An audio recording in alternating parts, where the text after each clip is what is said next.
नमस्कार। और साल में अब सिर्फ 5 ही दिन का कामकाज हुआ है, लेकिन सोना रिकॉर्ड हाईज के करीब जा पहुंचा है। चांदी भी 71,000 के पार निकलती हुई नजर आई। क्रूड में भी हमने 87 तक के हाईज देखे और फिर 80 के नीचे के लेवल्स भी बनते हुए देखे। और नेचुरल गैस की अगर बात करें तो यहां पर दिसंबर में करीबन 30% गिरने के बाद जनवरी में 18% की गिरावट के साथ फिलहाल कारोबार है। ऐसे में क्या होनी चाहिए स्ट्रैटेजी और अगले हफ्ते क्या हो सकती है चाल, इस पर चर्चा करने के लिए हमारे साथ मौजूद हैं मोतीलाल ओसवाल से नवनीत दमानी, निर्मल बांग से कुणाल शाह और केरिया कमोडिटीज से अजय केरिया। साथ ही सोने पर बात करने के लिए हमारे साथ ऑगमन गोल्ड फॉर ऑल की हेड रिसर्च रनिशा चनानी भी हैं। शो की शुरुआत यहां पर सोने के साथ ही कर लेते हैं, क्योंकि यहां पर इस साल की शुरुआत तो बहुत धमाकेदार हुई, लेकिन हफ्ता खत्म होते होते तक कुछ मुनाफा वसूली अब यहां पर हमने आते हुए देखी है। रनिशा, आपसे ही शुरुआत करना चाहेंगे, कैसे देखती हैं सोने की मूव्स और जो डॉलर में हल्का सा ये एक फिलअप आता हुआ देखा है, कितना असर आगे अगले हफ्ते इसका रह सकता है? मनीषा, ओवरऑल जो गोल्ड को डिमांड और जो चीजें गोल्ड को चलाती है वो तीन फैक्टर्स होते हैं: मैक्रो इकोनॉमिक्स, फंडामेंटल्स, टेक्निकल्स। तो आप मैक्रो इकोनॉमिक्स देखें तो ओवरऑल काफी स्ट्रांग है। हम देख रहे हैं कि सेंट्रल बैंक का जो स्टांस है वो डॉविश हो रहा है ग्रेजुअली। इन्फ्लेशन थोड़ा काबू में आ रहा है। हम देख रहे हैं कि ओवरऑल जो सिचुएशन है रिसेशन की तरफ हम जा रहे हैं, जिस तरह आईएमएफ ने फोरकास्ट किया है 1/3 economy would be in recession इन 2023। ये हुए मैक्रो इकोनॉमिक नंबर्स। फंडामेंटल्स बोल के देखें तो काफी स्ट्रॉन्ग डिमांड हम सेंट्रल बैंक से देख रहे हैं। कंज्यूमर डिमांड स्ट्रॉन्ग है, इन्वेस्टर डिमांड स्ट्रॉन्ग है। टेक्निकल्स देखें तो काफी अच्छा एक इनवर्स हेड एंड शोल्डर बन रहा है इंटरनेशनल चार्ट पर। डोमेस्टिक चार्ट्स पे कप एंड हैंडल का फॉर्मेशन बन रहा है।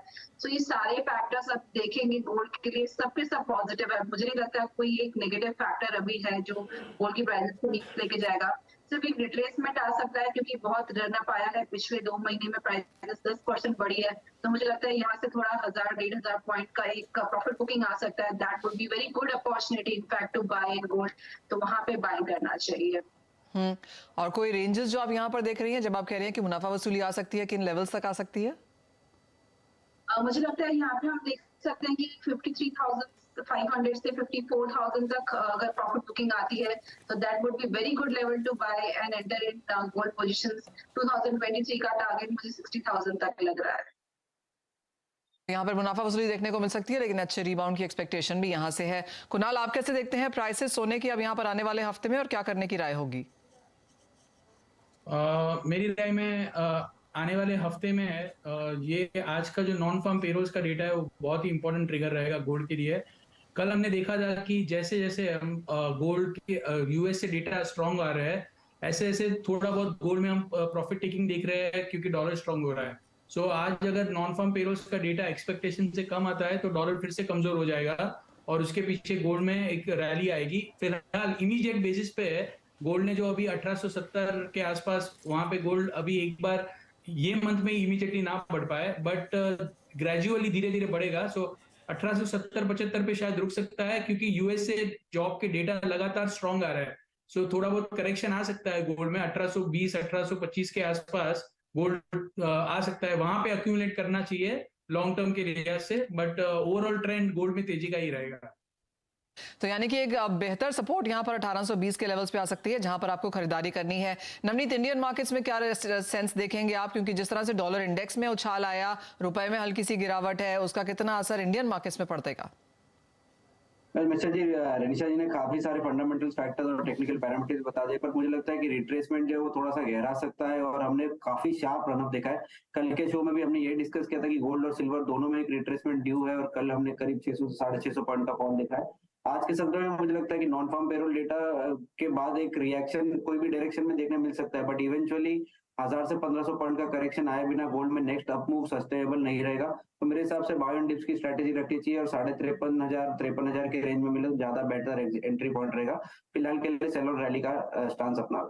राइट, यानी कि मुनाफा वसूली है, या तो डिप्स का इंतजार करें या फिर इन लेवल्स पे बेच के काम करें, तो भी नीचे में आपको मुनाफा मिल सकता है। रनिशा, क्योंकि आप हमारे साथ हैं और स्पॉट मार्केट्स में हमने देखा है कि चाहे वो सोना है या चांदी, एक डिस्काउंट पे मिलता हुआ नजर आया है। मतलब सोने में तो बहुत लंबा डिस्काउंट इस बार यहाँ पर देखने को मिला। कैश मार्केट्स में फिजिकल बाइंग कैसी देखती हैं आप, और वहां पर क्या इंटरेस्ट है खरीदारी का? इस बार हम देख रहे हैं कि फेस्टिव डिमांड काफी स्ट्रांग है और जिस तरह से मैरिज सीजन ऑनगोइंग है, हम देख रहे हैं कि फिजिकल डिमांड भी बहुत ही स्ट्रांग आ रही है। तो ग्रेजुअली हम अपने डिजिगोल्ड के सेल्स में भी काफी अच्छा इस बार देख रहे हैं। दिवाली के बाद जो पिछले ये 2 महीने हैं काफी स्ट्रांग डिमांड आ रही है, क्योंकि जो इंडियंस होते हैं एक तरह से प्राइस इलास्टिसिटी में बिलीव नहीं करते इतना। एक जो लेवल आ गई है अभी।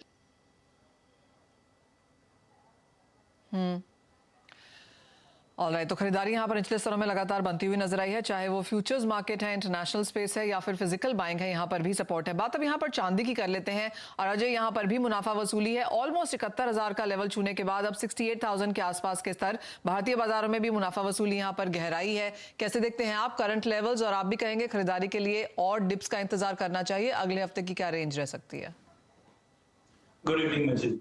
डेफिनेटली एक अच्छी खासी रैली हमने अक्टूबर से अभी तक देखी। जैसे अक्टूबर में हमने कहा भी था कि जो लीज रेट में स्पाइक आया है वो एक काफी अच्छा सिग्नल है सिल्वर के लिए, और हमने वैसे ही $24.5 तक इंटरनेशनल में और डोमेस्टिक मार्केट में 71,000 का लेवल छूते हुए देखा।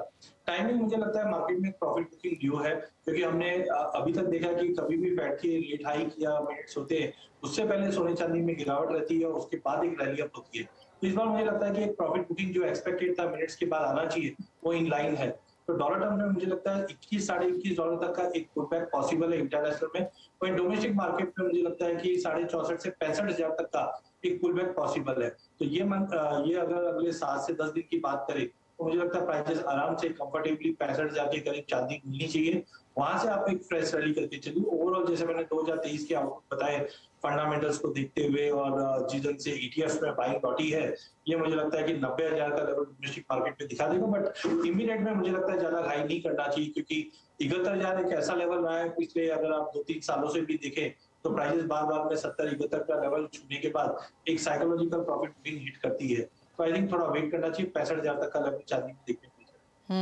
कुणाल, आई डोंट नो मैं कब तक इस साल में आपको टीज करूंगी, लेकिन चांदी चांदी चांदी आई थिंक हम बार बार ये बोलेंगे। 65 to 95 जैसे अजय कह रहे हैं कि एक रेंज इस साल में यहाँ पर बनता रह सकता है। आपको भी लगता है 65,000 के स्तर एक बार देखने को मिलेंगे?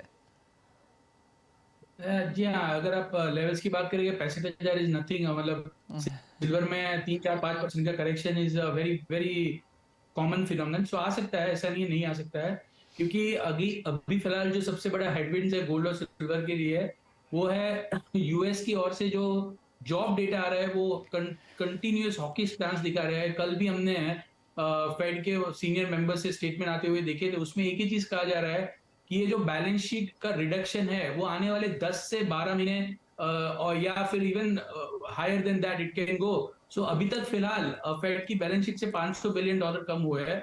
So we are talking about another $1,000 billion.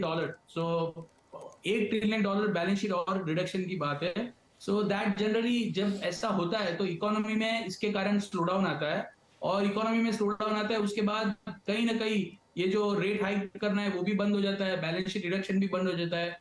So eventually gold में और सिल्वर में दोनों में बड़ी तेजी होने की वाली है। मे बी शायद फर्स्ट हाफ में नहीं तो सेकेंड हाफ में होगी, बट होगी जरूर। ऑलराइट, और उसका सपोर्ट हम यहाँ पर प्राइसेस में बनता हुआ देखेंगे, और उसकी शुरुआत यहाँ पर हो चुकी है। और मुनाफा वसूली डिप्स यहाँ पर खरीदारी के बेहतर मौके हो सकते हैं। रनिशा, आपसे भी जानना चाहेंगे, ऑफ कोर्स हमने डिजिटल गोल्ड का तो आप हमें बता ही रही थी कि वहां पर डिमांड अच्छी खासी है, लेकिन अगर हम सिल्वर देखें, उसके प्राइसेस देखें और डिमांड देखें तो वहां पर क्या क्यूज है? सिल्वर में हमने देखा है पिछले 2 महीने में जो प्राइसेस में रन अप आया है फ्रॉम 56,000 to 70,000, ये ऑलमोस्ट जो 15-20% का रन अप आया है। इसकी वजह से हम देख रहे हैं कि जो रीस्टॉकिंग डिमांड थी बहुत ही स्ट्रांग थी, एंड होलसेलर जिस तरह से रीस्टॉक कर रहे थे इंडिया में और इंटरनेशनली हम देख रहे थे कि LBM में और कॉमेक्स के वेयर हाउसेस में हर तरह से काफी स्ट्रांग डिमांड आ रही थी जो प्राइसेस को सपोर्ट कर रही थी। इनफैक्ट इंडिया में भी हमने देखा कि काफी अच्छी सेल्स ज्वेलर्स के वहां रही है, काफी लोगों ने फिजिकल बाइंग की है, डिजिटल सिल्वर में लोग बाय कर रहे हैं, तो फिजिकल डिमांड भी काफी स्ट्रांग है। मुझे लगता है यहाँ से थोड़ी बहुत प्रॉफिट बुकिंग आ सकती है क्योंकि प्राइसेस ने बहुत बड़ा रन अप दिखाया है। तो जो ये प्रॉफिट बुकिंग आती है अगर 68,000 के आसपास अगर थोड़ा भी प्रॉफिट बुकिंग आता है तो बाइंग करना चाहिए। मुझे भी लगता है यहाँ से जो टारगेट है 2023 में हम देख सकते हैं कि 80,000 and 85,000 तक के लेवल्स देखे जा सकते हैं। ऑलराइट, यानी कि 80,000 तक तो यहाँ पर बहुत कंजर्वेटिवली माना जा रहा है कि चांदी की हम बढ़ते हुए यहाँ पर देखेंगे। नवनीत, जब ये जब पिछला साल हमने बनता हुआ देखा, चलता हुआ देखा, तो ज्यादातर लोगों ने यहाँ पर सोना खरीदारी करने की बात करनी शुरू करी। ये फर्स्ट हाफ के बाद हमने आता हुआ देखा, और अगर आप 2022 का रिपोर्ट कार्ड उठा के देख लें तो क्लियरली सभी एसेट क्लासेस को यहाँ पर सोने ने आउट परफॉर्म किया है। बाकी सब चीजें बहुत ही नेगेटिव में है और सोना यहाँ पर स्लाइटली इन द पॉजिटिव रहा। तो इन दैट सेंस पोर्टफोलियो में काम भी किया। क्या 2023 की शुरुआत भी कुछ इन्हीं स्तरों पर हो रही है? 2000 की स्टार्ट तो फ्लाइंग हुई और 5 दिनों में हमने देखा है गोल्ड और सिल्वर दोनों में थोड़ी बहुत बढ़त देखने मिल रही है, बट लार्जली आउट परफॉर्मेंस की अगर बात करें तो मुझे लगता है कि गोल्ड में इंक्रीमेंटल गेन थोड़े से रुकेंगे यहाँ से, और करीब करीब आपको 7-8% के आसपास के गेन, यानी 58,000 से 60,000 के रेंज में गोल्ड जाता हुआ दिख रहा है। बट अगर हम सिल्वर की बात करें तो अपवर्ड्स ऑफ 85,000 के टारगेट आ रहे हैं, और मोस्ट ऑफ द पैनलिस्ट के टारगेट लगभग 80,000 के प्लस ही है। तो मुझे लगता है कि यहाँ पर इंक्रीमेंटल गेन्स चांदी में ज्यादा मिलेंगे और ज्यादा क्विकर मिलेंगे। और अगर आप पिछले साल का रिकैप करें तो पिछले पूरे 11 महीने में चांदी ने कोई भी रिटर्न नहीं दिया, एक महीने में करीब करीब 17% के आसपास का रिटर्न दिया। तो चांदी की चाल वैसी है, it can be very sideways consolidated correcting for may be 2 quarters, but जब मोमेंटम आएगा उसमें तो काफी स्ट्रॉन्ग और पॉजिटिव मोमेंटम आने की उम्मीद है। तो मेरा बेट चांदी पर रहेगा 2023 के लिए। ऑलराइट, तो चांदी पर हम सभी की नजर है। आपके पोर्टफोलियो को अगर वो सिल्वर लाइनिंग चाहिए तो सिल्वर उसमें होना जरूरी भी है। एक ब्रेक के लिए रुकेंगे। रनिशा, बहुत शुक्रिया साथ जोड़ने के लिए, सोने चांदी में डिस्कशन में पार्टिक करने के लिए। ब्रेक के बाद यहाँ पर बात करेंगे कच्चे तेल की और गैस की, क्योंकि यहाँ पर काफी उठापटक है। अगले हफ्ते के लिए क्या क्यूज निकल के आ सकते हैं बताएंगे हमारे एक्सपर्ट्स आपको।